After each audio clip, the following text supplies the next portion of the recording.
Bem-vindos ao canal Matheus Costa. Antes de iniciar o vídeo já vai deixando o seu like.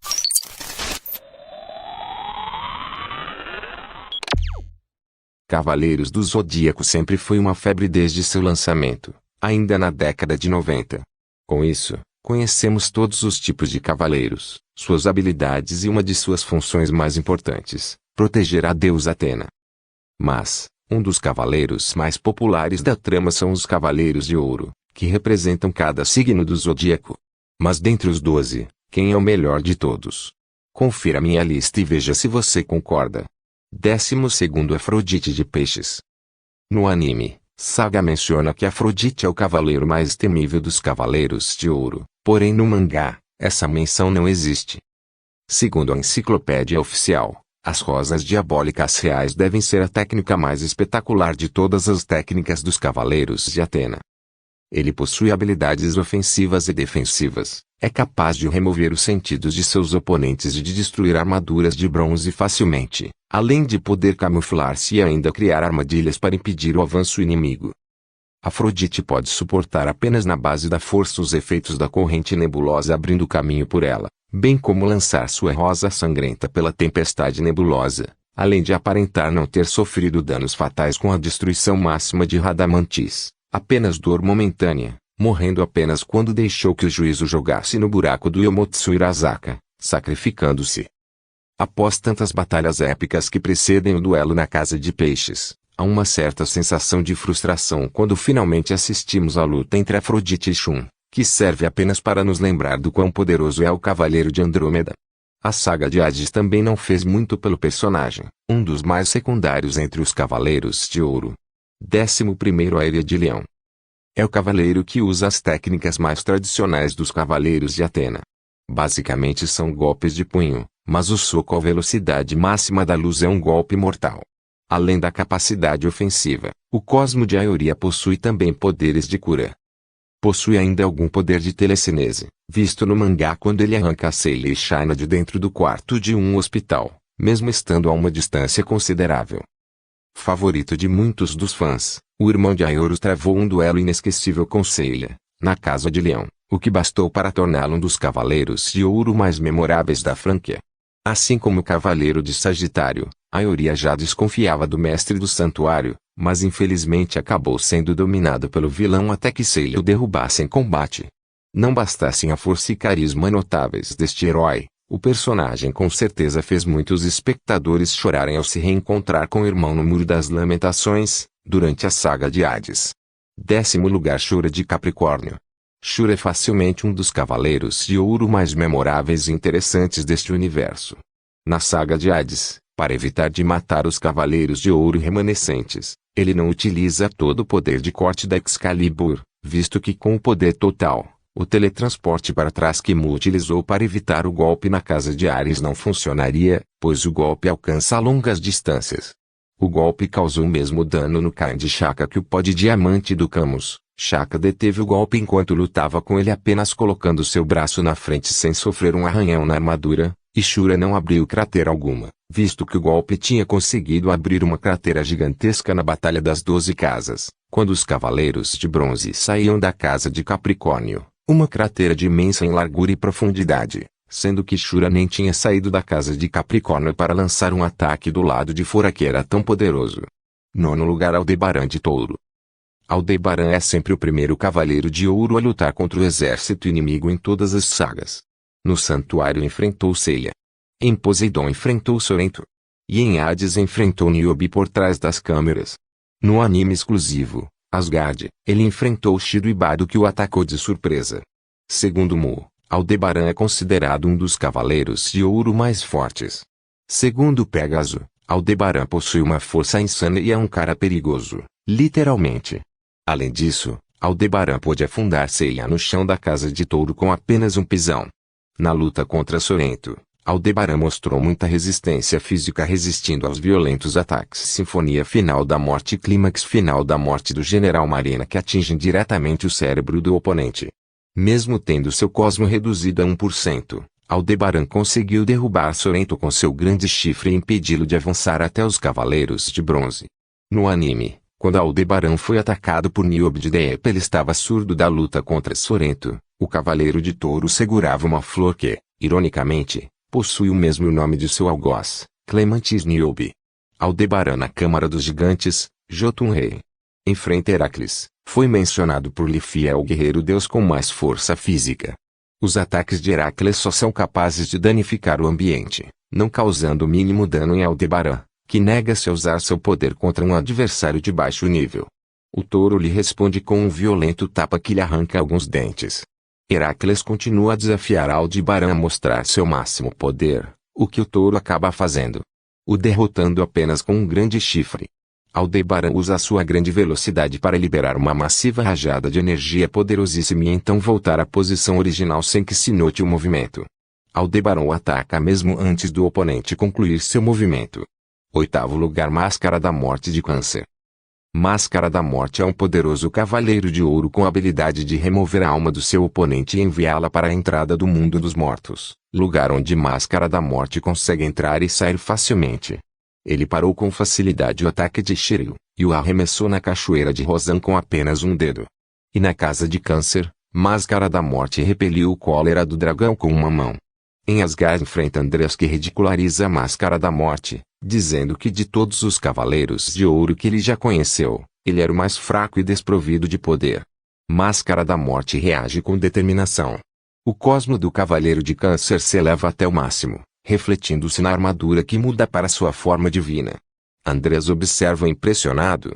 Máscara da Morte então dispara uma colossal rajada de cosmo dourado, destruindo as raízes, fazendo Andreas recuar antes da explosão. 7º lugar, Miro de Escorpião. Miro possui uma agilidade fora do comum, consegue dar trabalho à maioria dos inimigos, o que o faz por vezes desviar de golpes sem que o inimigo perceba. No anime, Miro usa uma técnica para devastar a ilha de Andrômeda. Trata-se da manifestação física do seu cosmo, onde cria um grande tornado, capaz de arremessar seus oponentes, como mostrado quando Miro arremessou para o ar os cavaleiros da ilha de Andrômeda. A técnica pode ser gerada a partir de leves movimentos do Cavaleiro de Ouro. Miro é claramente um cavaleiro nobre.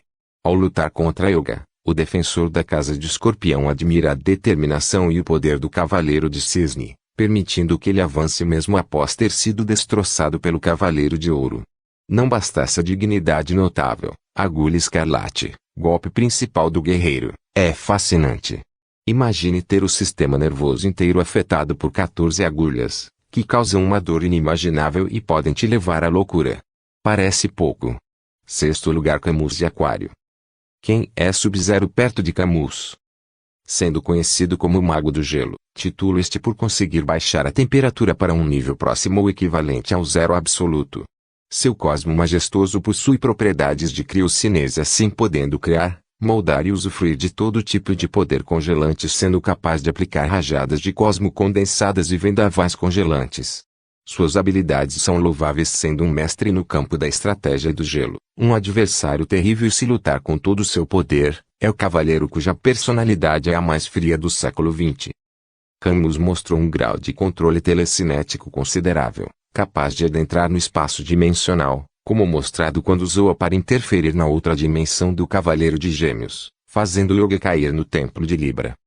Camus nunca usou sua técnica suprema, a execução Aurora, na saga de Hades, provavelmente por não querer de fato ferir seus companheiros.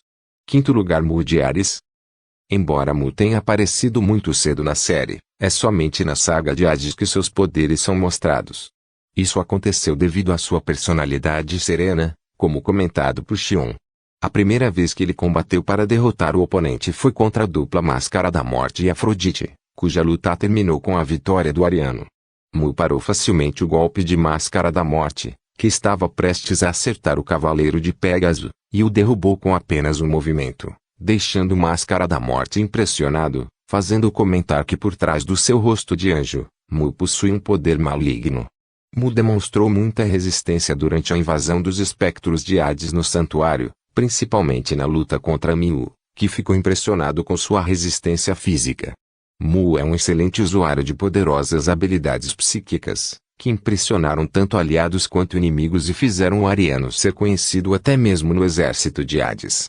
É também um homem muito perspicaz e inteligente, sendo capaz de avaliar calmamente a situação em mãos, não importando quão terrível seja. Além dos seus poderes psíquicos, Mu possui formidáveis habilidades defensivas e ofensivas. Apesar de ser conhecido como um dos cavaleiros mais fortes, o seu real poder sempre esteve envolto em um véu de mistério. Quarto lugar, Aioros de Sagitário. Aioros era o cavaleiro de ouro admirado por todos da mesma forma que Saga e por isso era outro candidato a grande mestre.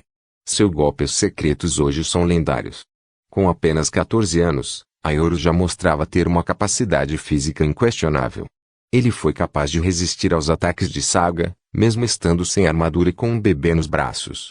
Mesmo morto, sua alma continua a controlar sua armadura de Sagitário, sempre ajudando os cavaleiros de Atena nos momentos críticos.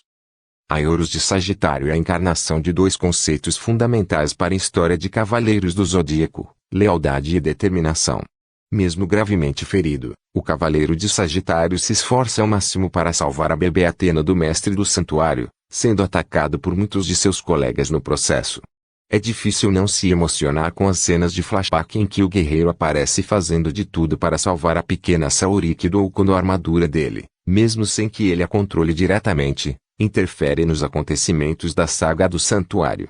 Só é uma pena que não o vejamos tantas vezes em ação com exceção do que podemos conferir em Alma de Ouro.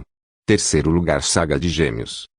Saga é um combatente com habilidades incrivelmente poderosas. Com uma grande aptidão, ele faz bom proveito de todas elas. Se mostra capaz de acertar com precisão o alvo desejado com poderosos ataques mesmo sem saber sua localização ou estando longe da posição exata de seu inimigo. É dito muitas vezes, ao lado de Aioros, os mais fortes cavaleiros de ouro. Além de um grande poder de ataque físico, capaz de até mesmo tirar, simplesmente em combate, os sentidos de Seiya, também sabe usar golpes psíquicos que manipulam a mente do inimigo. Saga pode abrir fendas no espaço que levam a uma outra dimensão, criar e manipular ilusões, privar seus oponentes dos seus 5 sentidos e controlar a armadura de Gêmeos à distância e também fazê-la lutar usando apenas seu cosmo. Além disso, ele possui um poder esmagador conhecido por ser capaz de destruir até as estrelas da galáxia. Com apenas 15 anos, Saga foi capaz de matar o grande mestre Xion e tomar o seu lugar, se passando por ele e enganando todo o santuário por 13 anos. Além da incrível força, Saga possuía um coração tão puro que acreditavam que ele era a encarnação de um deus. Segundo lugar, Chakra de Virgem. O cavaleiro mais próximo de Deus já demonstrou, em mais de uma ocasião, que é, sim, o cavaleiro de ouro mais poderoso da geração a qual pertence. Além de ter obrigado Camus, Shura e Saga a utilizarem uma técnica proibida para que pudessem derrotá-lo e ele fosse ao inferno para acompanhar Atena, Chakra possui habilidades que impressionam até mesmo outros guerreiros da mesma classe que a dele. Além de possuir o maior cosmo dentre os cavaleiros de Atena, vale lembrar que ele chega a bloquear o cosmo da própria Saori no anime para que ela não interfira no luta de Ki contra Shiva e Agura. Primeiro lugar, Doku de Libra. Doku é reverenciado como um dos cavaleiros de Atena mais poderosos da história do santuário. Seu talento e proezas são datadas desde jovem, tendo sido capaz, ao lado de Xion de Ares, de sobreviver a todo o percurso da Guerra Santa de sua geração contra Hades, apesar de ambos serem inexperientes como cavaleiros de ouro. O próprio Xion louvou o poder de Doku em termos destrutivos como igual ao seu no auge de sua juventude e glória, embora depois admitira que ela poderia vencê-lo de uma vez se realmente quisesse isso. Isso é ainda mais reforçado com o fato de Doku ter sido capaz em mais de uma ocasião ter dominado e vencido outros guerreiros sem precisar usar sua armadura. No século XX, mesmo em seu estado envelhecido avançado, Doku era venerado como uma lenda viva acima do falso grande mestre e renomado como o cavaleiro mais forte. Até mesmo Saga de Gêmeos, apesar de ser igualmente visto como o mais forte cavaleiro de sua geração, ter matado Xion, na velhice, e tomado seu lugar como líder do santuário, evitou confrontar Doku diretamente temendo ser tanto derrotado como desmascarado. De fato, seu poder na velhice ainda era tão imenso que em seu confronto contra Xion durante a nova Guerra Santa contra o Imperador dos Mortos, ele foi capaz até de feri-lo superficialmente, embora em última análise, acabou sendo dominado e oprimido pelo Ariano em virtude de sua juventude restaurada. Uma vez que o Libriano decide lutar com seu verdadeiro poder, ele afirma que Xion não poderia derrotá-lo, sendo que ao se enfrentarem seriamente, desencadearam o início de uma guerra de 1000 dias, cuja energia liberada quase destruiu a casa de Ares e ainda terminou sem um vencedor do confronto. Nossa, como ele é poderoso! Esse é o verdadeiro poder do mestre.